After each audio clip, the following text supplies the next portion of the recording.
My name is Miriam Horowitz, Miriam Horowitz.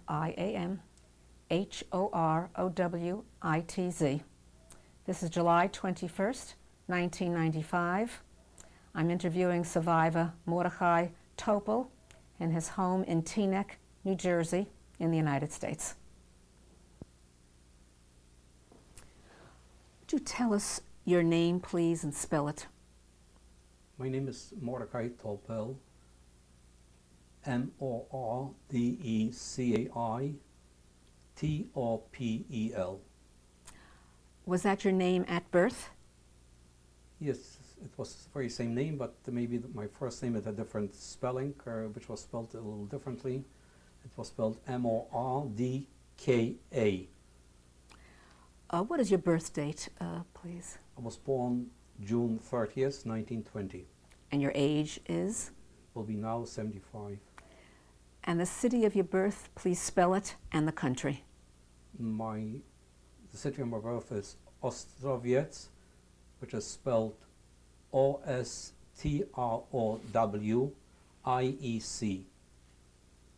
And the country? It's in Poland. All right. Mr. Topel, could you describe your growing up in Ostrowiec? What was your daily life like there as a child?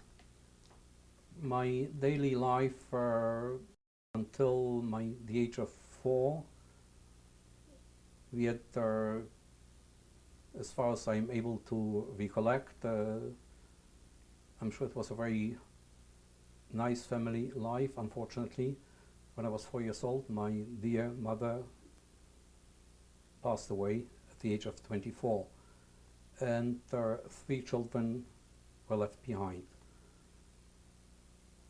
My grandparents from my father's side took us in, and we were raised there in their home. Grandfather was a rabbi, and was very happy to have been able to be raised by my dear grandfather. Was it a religious family? Yes, our family was a very religious family, stemming back from quite a few centuries of rabbis from my grandfathers, my grandparents, great-grandparents, my uncles were all rabbis in different towns in Poland. Could you tell us about the Jewish community in your hometown? Was it a large community? What was it like? Yes, the Jewish community, the town in itself, Ostrowiec, there lived about 40,000 people. About 18,000 of them were Jews. And they lived quite, I feel, to a certain degree, although poverty was all over, but nevertheless our town was maybe blessed to a certain degree, where we had a big steel factory in a town where over 20,000 people worked, and the Jewish people lived from the workers who worked in the steel factory. Although I have to stress here that not one Jew was amongst those 20,000 people who worked in the factory. Did the Jewish community experience anti-Semitism during this time that you were growing up? Yes, very much so.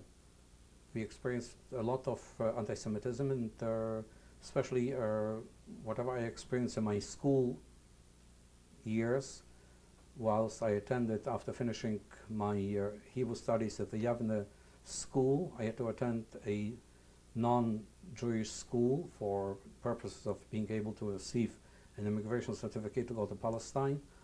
And the teachers, unfortunately, all of them, or maybe 90% of them, were very anti-Semitic.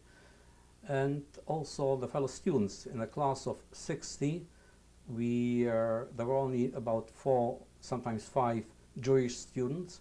And I don't think a day passed by where I didn't listen frequently, Życie do Palestyny, which is Jew go to Palestine. And this was a daily occurrence, and sometimes also accompanied by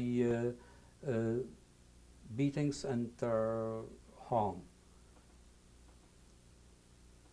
From the point of view again of anti-Semitism, especially after 1936, and this happened after one of the presidents of Poland, Pilsudski, He was president of Poland. He passed away. He was a lenient man to Jewish people. After he passed away, rampant anti-Semitism took place all over Poland and also in our town, where you could find every day people standing outside the Jewish stores and advising non-Jewish people, the Poles, not to enter the Jewish stores to purchase items, whatever they needed to do. And it definitely created a lot of animosity, a lot of hatred. And I have to stress again that the hatred with the Poles didn't start lately. It was ingrained in them for the past over 900 years since the Polish state actually was established, I think, in 966. There were many instances of anti-Semitism, but I don't think now is the right time to mention them. I have to maybe mention one specific point of a anti-Semitic teacher, where one day I was asked by my grandparents to go down to the post office to make a call to my uncle, and unfortunately outside of the post office, my history and geography teacher, she happened to have been also the wife of the town's mayor or president of the town, she saw me not wearing my official school cap. And because of it, I suffered severely for the past 5-6 months. She never forgave me for this incident, because usually after I finished my studies at the Catholic or non-Jewish school, I went to a yeshiva to continue my Jewish religious education, and I had to change my cap for the yeshiva studies. And it was a very unfortunate situation where I felt it. Although I have to say, I'm not going to put a chip on my shoulder, but I was a good student of hers. Nevertheless, bit anti-Semitism didn't let her to forgive me for this transgression of not wearing constantly my official Polish school cap.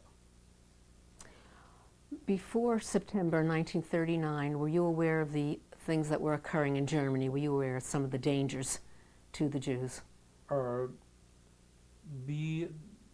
Generally not, but we were aware, because in 1938 the Jewish population that originated from Poland, although they were German citizens, they were expelled from Germany in 1938. I can't remember exactly the months that this took place, but it was definitely in 1938, and they were concentrated on the border town of Zbonczyn, on the Polish-German border, and from there they were left, each one to find his own way back to Poland somewhere.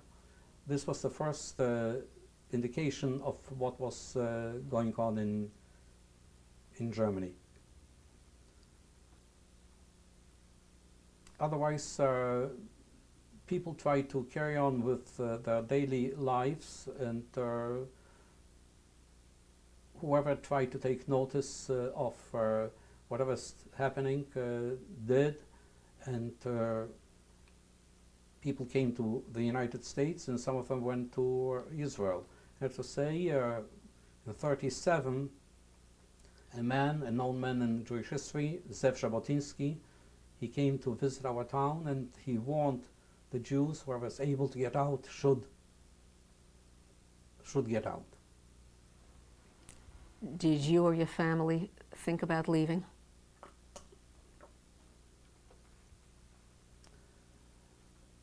I don't